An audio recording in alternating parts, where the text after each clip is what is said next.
Leafs fan, take a deep breath. Because what's happening in Toronto right now could completely change the course of the season. 3 different moves, 3 decisions that could define the team's future, and all of them are heating up behind the scenes. There's a player about to lose his spot, another who could arrive to fix the offense, and a name that's dividing opinions inside management. It's the kind of moment that separates those who just watch from those who truly live the passion for the Toronto Maple Leafs. So go ahead and drop a like, subscribe to the channel, and turn on notifications. Because in the coming weeks, Toronto's ice might just melt for good. And you, fan, will want to be here to understand every twist up close. News 1. The Maple Leafs are coming off a tough 4, the 3 overtime loss to the Seattle Kraken. The mood is tense. Head coach Craig Berube demands consistency, and general manager Brad Treliving's phone is burning up. And in the middle of it all, one name echoes once again through NHL circles. Nick Robertson, a talent on hold, a project that never fully took off, and a player who once again finds himself at the center of conversations about his future. Nick Robertson, 24 years old left winger, drafted in the 2nd round of 2019, has been chasing the same fate for years.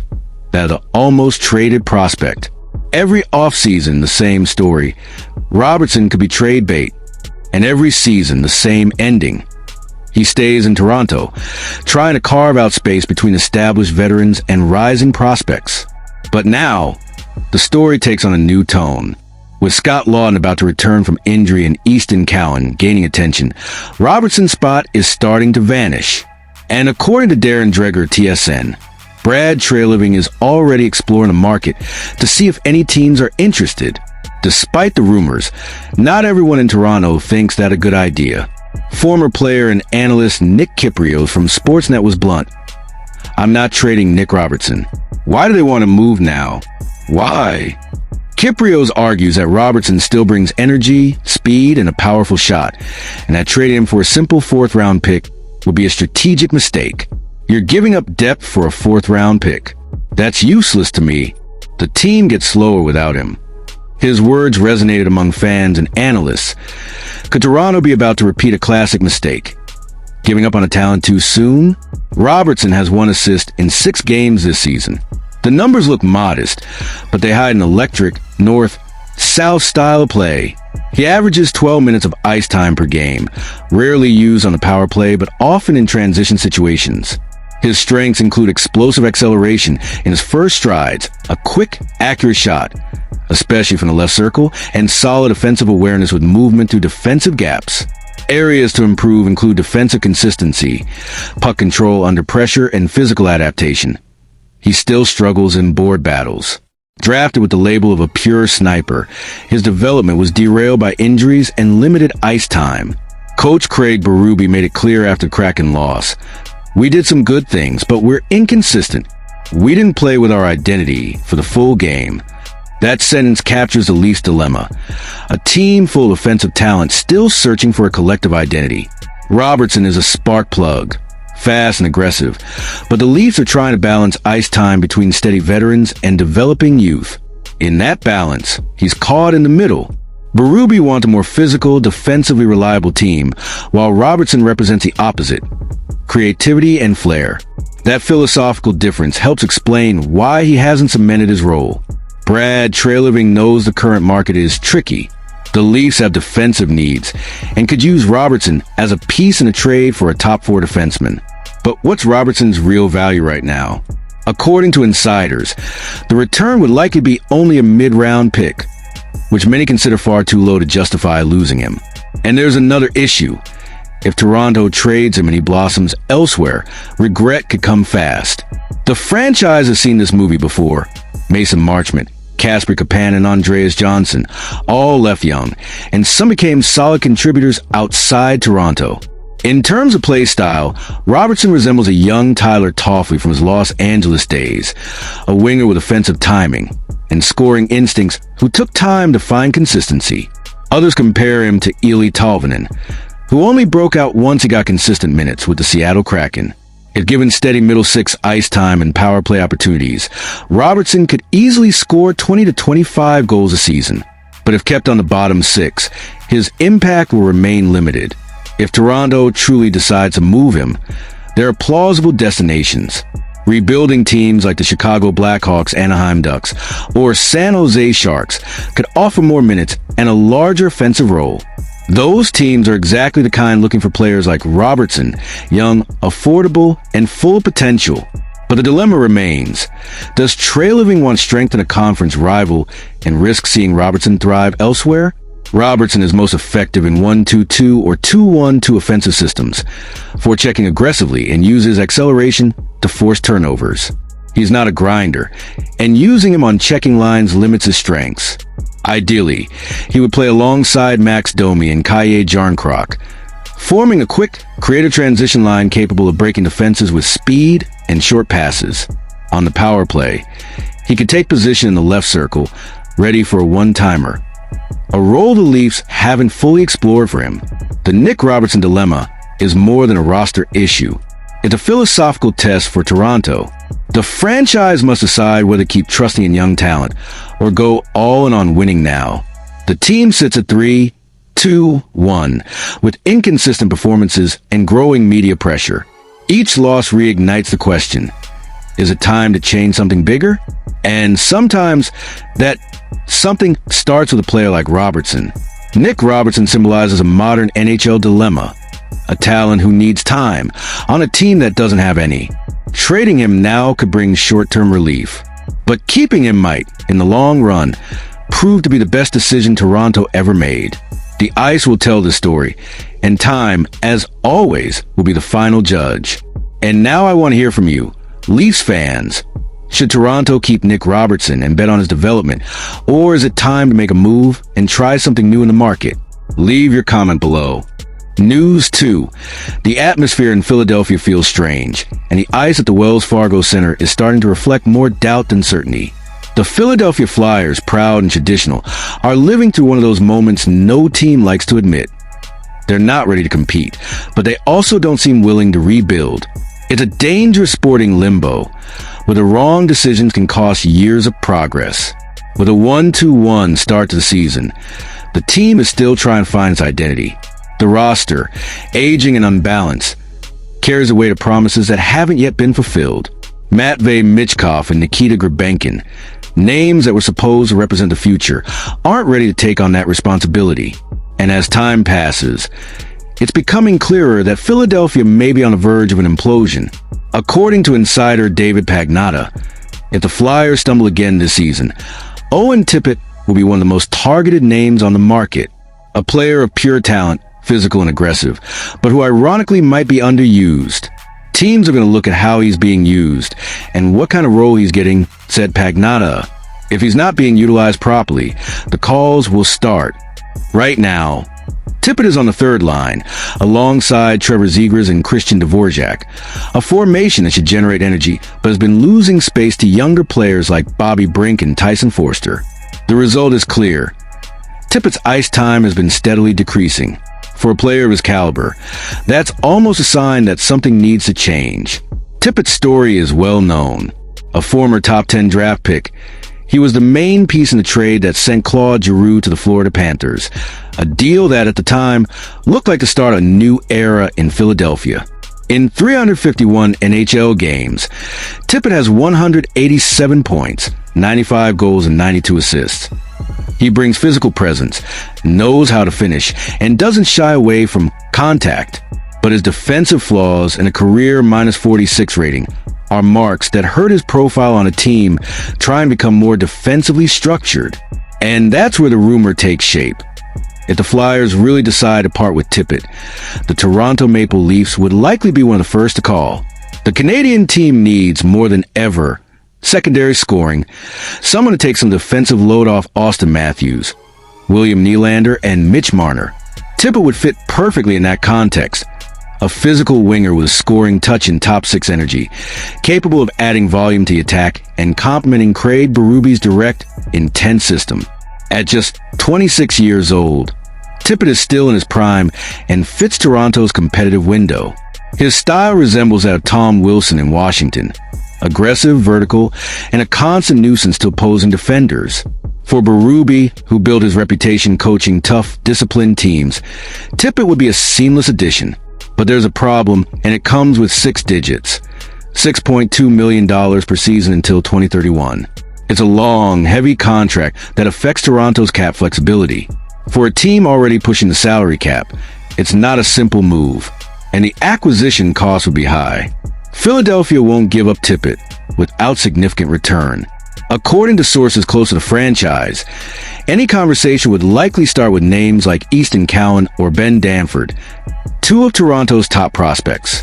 For GM Brad Treliving, who has hesitated before to mortgage the future, that's a thin line between boldness and recklessness. Still, there's an alternate route. Toronto has a surplus of goaltenders in its system, and that could be the key to unlocking a trade. Names like Artur Akhtaimov, a promising young goalie in the KHL, could be included in a package. The Leafs have stability in net and could use that depth as leverage. The idea of Tippett in blue and white is tempting. He would bring what Toronto has lacked for years: physicality, a heavy shot, and attitude. He's the type of player who gives a lineup depth and intensity in transitions, someone capable of changing a game's rhythm with one play. And unlike many veterans, he still has room to grow. But the question remains, is he worth the price? If Toronto gives up too much, it risks hurting its future. If it hesitates, it could lose a player who fits perfectly in Berube's system. Meanwhile, in Philadelphia, patience is wearing thin. If the team keeps struggling, the market will open and fast. And when that happens, Brad Treliving's phone might be one of the first to ring. In the end, the dilemma is the same for both sides. The Flyers must decide whether Tippett is still part of their long-term plans, or if it's time to cash in while his value is high. And the Maple Leafs must choose between waiting and acting before someone else does. Owen Tippett may not be a franchise-changing name, but at a moment when Toronto needs to turn talent into results, he might be exactly the kind of player who shifts the balance, physically, tactically, and emotionally, for a team still searching for its true identity. And the question remains, how long will Philadelphia hold off the inevitable? Because if the ice starts melting there, Toronto already knows exactly which door to knock on. News 3. The Toronto Maple Leafs are in one of those moments when intentions are clear, but the path ahead is full of obstacles. The most urgent need is obvious: an elite winger among the top 6. The kind of player who changes the offensive dynamic, creates an immediate impact, and gives the team the depth it needs to finally turn talent into results. Right now, that void is being filled by players like Matthias Maxelli and Bobby McMahon, who are doing their jobs well, but aren't the definitive solution Brad Treliving has been chasing. And while the team tries to find its rhythm in the early stages of the season, the general manager's phone hasn't stopped ringing.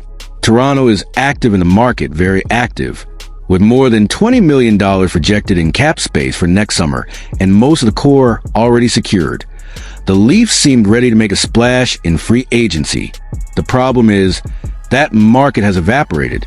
Names that could redefine a franchise: Kirill Kaprizov, Connor McDavid, Kyle Connor, Jack Eichel, all signed extensions, closing doors that not long ago looked wide open. With that, the trade market has become the most viable path forward. And that's where a name has resurfaced to reignite Toronto's hopes: Martin Necas. Reporter James Murphy revealed that both the Toronto Maple Leafs and the New York Rangers have shown interest in the forward, who currently plays for the Colorado Avalanche. The curiosity here is that this isn't new. Even before Necas was traded to Denver, both the Leafs and Rangers have been in contact with Carolina trying to acquire him. Now the interest is back, and they're not alone. Anaheim Ducks, Philadelphia Flyers, and San Jose Sharks are also monitoring the situation, evaluating the chance to invest in a player who combines youth, skill, and versatility. Murphy was straightforward. When it comes to potentially trading him, at least as a rental, I'd keep my eye on the Toronto Maple Leafs and the New York Rangers if, as I expect, the Rangers get back into playoff contention. And let's be honest, on paper, Necas is a perfect fit for Toronto. At 6 feet 3 inches and nearly 200 pounds, he brings a physical presence that the Leafs' offense lacks, without sacrificing mobility or skill.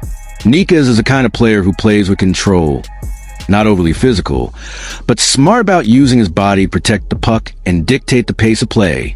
His game is built on puck possession and space creation, two qualities that fit perfectly with the offensive philosophy of Austin Matthews and William Nylander. More than that, Necas is versatile, capable of playing both wing and center, giving Craig Berube the flexibility he constantly seeks when balancing his lines. He has experience on the penalty kill from his days in Carolina, even though he hasn't played major minutes in that role since the 2022-23 season. But what truly separates him is his ability to generate scoring chances. In 442 NHL games, Necas has been on the ice for 8,779 offensive opportunities for against 5,255 against, a notable margin. He starts 64.2% of his shifts in the offensive zone, showing how teams rely on him to drive play, a creative engine who thinks and executes quickly. The issue, as always, is the cost. The trade price would be extremely high.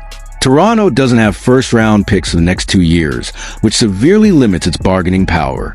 To pry Necas away from Colorado, Treliving would likely have to part with key names like Easton Cowan or Ben Danford, or find creative solutions.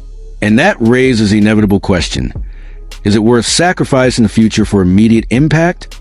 From a technical standpoint, the fit is nearly ideal. Necas would bring an even more dynamic element to Toronto's offense. Imagine him alongside Matthews and Knies, using his speed and puck control to open space while Matthews positions himself to finish, or skating with Nylander, turning the second line into an almost unstoppable offensive force. He would also help with transitions, an area the Leafs are still refining under Berube's system, which is based on short passes, quick movement, and controlled pressure. But for any of this to happen, the Colorado Avalanche would need to be willing to negotiate. And right now, the franchise has a different priority: re-signing Cale Makar after next season. With a massive contract looming, Necas could become a victim of his own success, a valuable asset the team simply can't afford to keep. That's an opening Treliving is certainly watching closely. If a trade doesn't happen, Necas remains one of the top names projected for the next free agency period. He will be an unrestricted free agent in the summer, and Toronto could simply wait, keep his roster stable, and make a strong financial push once his contract expires. In that case, the cost will be monetary, not in prospects or picks.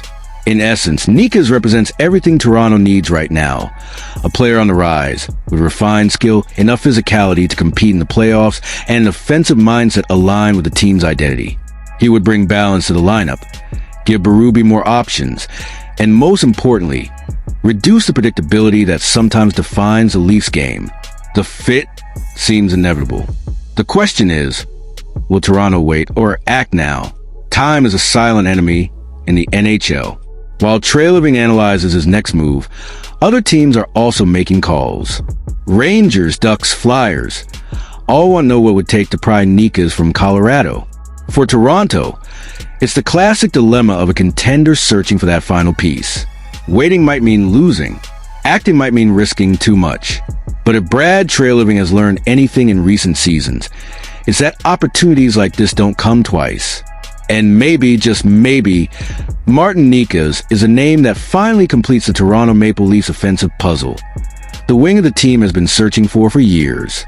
The window is open, the phone is ringing, and the ice is ready for a big move. Now it's up to Toronto to take the next step, and to find out if Necas is truly the missing piece. And now, Leafs fans, the moment is yours. 3 stories, 3 possible paths, a roster that could change completely depending on the next decisions. The team needs answers, and the fans, more than ever, need to make some noise. So leave a comment. What would you do if you were in management's place? Would you bet on youth, risk a bold trade, or wait for the perfect market move? Drop a like to support the channel. Subscribe so you don't miss any updates, and turn on notifications because the next few weeks promise to be intense. The future of the Toronto Maple Leafs is being written right now, and you're part of that story.